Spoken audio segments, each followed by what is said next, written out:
নমস্কার বন্ধুরা, তপতির ঘরকন্না নতুন একটি ব্লগে আপনাদের সকলকে স্বাগত জানাই।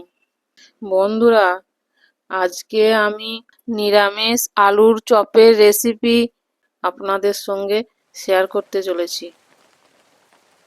তবে ভিডিওটি প্রথম থেকে শেষ পর্যন্ত দেখতে থাকুন, স্কিপ না করে। চপ তো অনেক খেয়েছেন আর অনেক রকমের চপ খেয়েছেন। এবার এই নিরামিষ চপ একবার বাড়িতে বানিয়ে খান এবং সকলকে খান। এখন তো আবার বর্ষাকাল, ঝিরঝির করে বৃষ্টি হয়েই চলেছে, তাই গরম গরম নিরামিষ চপ আর মুড়ি, আর তার সঙ্গে যদি চাটা হয় তাহলে তো একদম আড্ডাটা জমে যাবে। বন্ধুরা, সামনেই তো রথযাত্রা আসছে, তাই রথযাত্রার দিন এই নিরামিষ আলুর চপ বাড়িতেই বানিয়ে নিন। তাহলে চলুন বন্ধুরা, রেসিপিটা এবার শুরু করব। আর আমি কিভাবে নিরামিষ চপ তৈরি করছি আর কি কি দিচ্ছি সেটাও দেখিয়ে দেবো। নিরামিষ আলুর চপ বানানোর জন্য সব উপকরণই আমি নিয়েছি। বন্ধুরা, আমার বাড়িতে এই সব উপকরণগুলিই ছিল, তাই দিয়েই আমি নিরামিষ আলুর চপ বানাচ্ছি। নিরামিষ আলুর চপ বানানোর জন্য প্রথমেই যে উপকরণটি লাগবে সেটি হচ্ছে আলু। আর এই আলু আমি আগেই সিদ্ধ করে নিয়েছি। এবার আমি আলুগুলি খোসা ছাড়িয়ে নেব। এইভাবেই আমি একে একে আলুর খোসাগুলি ছাড়িয়ে নিচ্ছি, নিয়ে একটা থালার মধ্যে রেখে দিচ্ছি।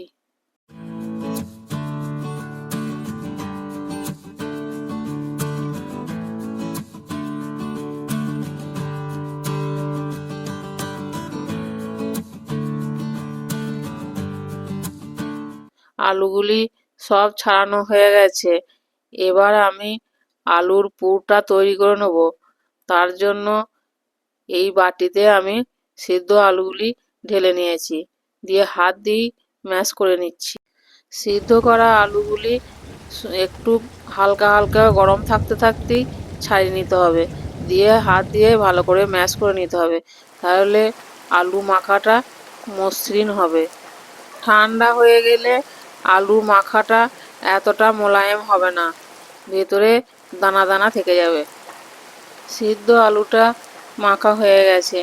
এবার চপের জন্য আমি পুরটা রেডি করে নেব। এই মেখে রাখা আলুর মধ্যে 4টে কাঁচা লঙ্কা কুচি সেটাও দিয়ে দিচ্ছি, আর একটা গাজর গ্রেট করে রেখেছিলাম সেটাও দিয়ে দিচ্ছি, কিছুটা ধনেপাতা কুচুনো সেটাও দিয়ে দিচ্ছি, আর গ্রেট করে রাখা একটা বিট সেটাও দিয়ে দিচ্ছি, আর হাফ চামচ হলুদ গুঁড়ো, 1 চামচ ভাজা মশলা, আর স্বাদ মতো লবণ। এবার এই সব উপকরণগুলি আমি আলুর সঙ্গে ভালো করে মেখে নিচ্ছি, দিয়ে পুরটা তৈরি করে নিচ্ছি।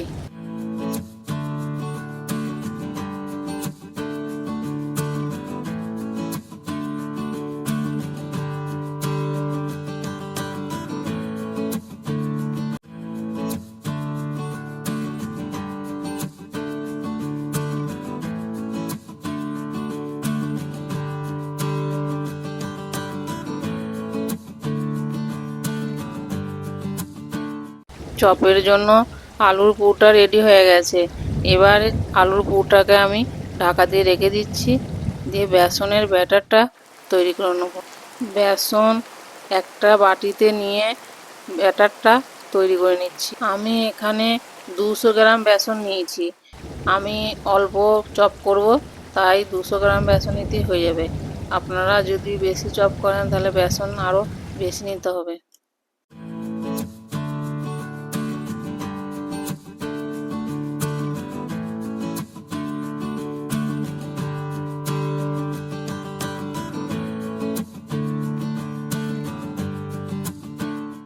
অল্প অল্প জল দিয়ে চামচ দিয়ে আমি ব্যাটারটা তৈরি করে নিচ্ছি। বেসনের ব্যাটার আমার তৈরি হয়ে গেছে। এবার স্বাদ মতো বিট লবণ আর খাবার সোডা দিয়ে দিচ্ছি অল্প। এবার আমি আলুর পুরটা থেকে ছোট ছোট লেচি কেটে নিচ্ছি, দিয়ে এইভাবে হাতের মধ্যে নিয়ে গোল করে একটু চ্যাপ্টা করে দিচ্ছি।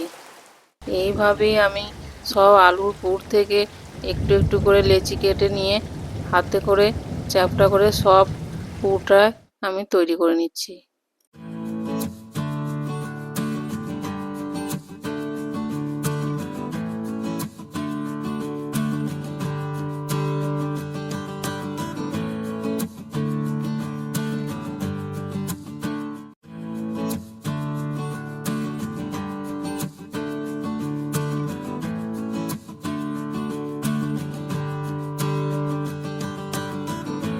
চপের জন্য পুরটা থেকে আমি লেচি কেটে চপ বানানোর জন্য রেডি করে নিয়েছি। চপের জন্য রেডি হয়ে গেছে। এবার আমি ব্যাটারটা ঠিক করে নেব, তাই অল্প জল দিয়ে ব্যাটারটা এবারে হাত দিয়ে আমি রেডি করে নিচ্ছি। বেসনের ব্যাটারটা খুব ঘনও হবে না, আবার খুব মোটাও হবে না, মিডিয়াম ঘনত্বের হবে।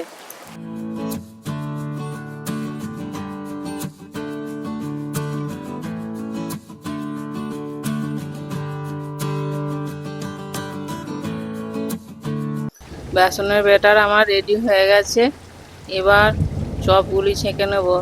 তার জন্য গ্যাসে কড়াই বসিয়ে পরিমাণ মতো সাদা তেল দিয়ে দিয়েছি। তেল গরম হচ্ছে। এবার আমি বেসনের মধ্যে অল্প একটু গুড় দিয়ে দিচ্ছি। গুড়টা ভালো করে বেসনের সঙ্গে মাখিয়ে নিচ্ছি। এবার চপ ছেঁকে নেব। তার জন্য বেসনের মধ্যে একটা একটা করে গড়ে রাখা চপের পুর দিয়ে দিচ্ছি। দিয়ে বেসনের মধ্যে এপিট ওপিট করে ডুবিয়ে নিয়ে আর কটা করে বাদাম দিয়ে দিচ্ছি, দিয়ে তেলের মধ্যে ছেড়ে দিচ্ছি। অনেক দোকানে দেখবেন চপ কিনতে গেলে চপের উপরে দেখবেন বাদাম কুসুম দেয়, তা আমার কাছে কুসুম ছিল না, বাদামই ছিল, তাই বাদামই দিয়ে দিয়েছি। দেখতে ভালো লাগে আর খেতেও ভালো লাগে। বন্ধুরা, আমি বাদাম দিয়েছি বলি যে আপনাদের দিতে হবে তার কোনো মানে নাই। আমার ভালো লাগলো তাই দিয়েছি। আমি প্রথমেই 4টি চপ ভাজতে দিয়েছি। এক পিঠ হয়ে গেছে, আর এক পিঠ উল্টে দিচ্ছি। এপিঠ ওপিঠ করে উল্টে পাল্টে আমি চপগুলো ভেজে নিচ্ছি। প্রথমবারে যে 4টে চপ তেলে দিয়েছিলাম সেগুলি ভাজা হয়ে গেছে লাল লাল করে। এবার আমি তুলে নিচ্ছি। এইভাবে আমি একে একে সব চপগুলি ভেজে নেব, নিয়ে একটা পাত্রে রেখে দিচ্ছি। আমার সব চপ ভাজা হয়ে গেছে। দেখুন বন্ধুরা, কত সুন্দর লাগছে। নিরামিষ চপ, আর খেতেও নিশ্চয়ই খুব ভালো হবে। এবার আমি চপ, মুড়ি সাথে কাঁচা লঙ্কা দিয়ে পরিবেশন করছি। বন্ধুরা দেখুন, একদম দোকানের মতো লাগছে। বাড়িতেই যদি নিরামিষ আলুর চপ বানিয়ে নেওয়া যায় তাহলে তো আর দোকান থেকে কিনে খেতে হবে না, আর বাড়িতে বানিয়ে খেলে তার টেস্টই আলাদা হবে। বন্ধুরা, এই রেসিপিটি দেখে একবার হলেও বাড়িতে বানিয়ে খাবেন, দেখবেন ভালো লাগবে। আর ভালো লাগলে অবশ্যই আমাকে কমেন্টে জানাবেন। আর আমি আমার মতো চপের সাইজ করে নিয়েছি, আপনারা এর থেকে বড়ও করতে পারেন। আমি খুব বড়ও করি নাই, খুব ছোটও করি নাই, মিডিয়াম সাইজে চপের সাইজ করেছি। আমার এই নিরামিষ চপের রেসিপি যদি আপনাদের ভালো লাগে তাহলে অনেক অনেক শেয়ার করে দেবেন। আমি নিরামিষভাবেই চপটা বানিয়েছি। যারা আমিষ খায় না তারাও এই চপ অনায়াসেই খেতে পারবেন। আর এই চপগুলি পেঁয়াজ রসুন ছাড়া হলেও খেতে দারুণ সুস্বাদুই হয়েছে। বন্ধুরা, আমার এই রেসিপি যদি ভালো লাগে তাহলে লাইক, কমেন্ট, শেয়ার, সাবস্ক্রাইব করবেন। আজ এই পর্যন্তই।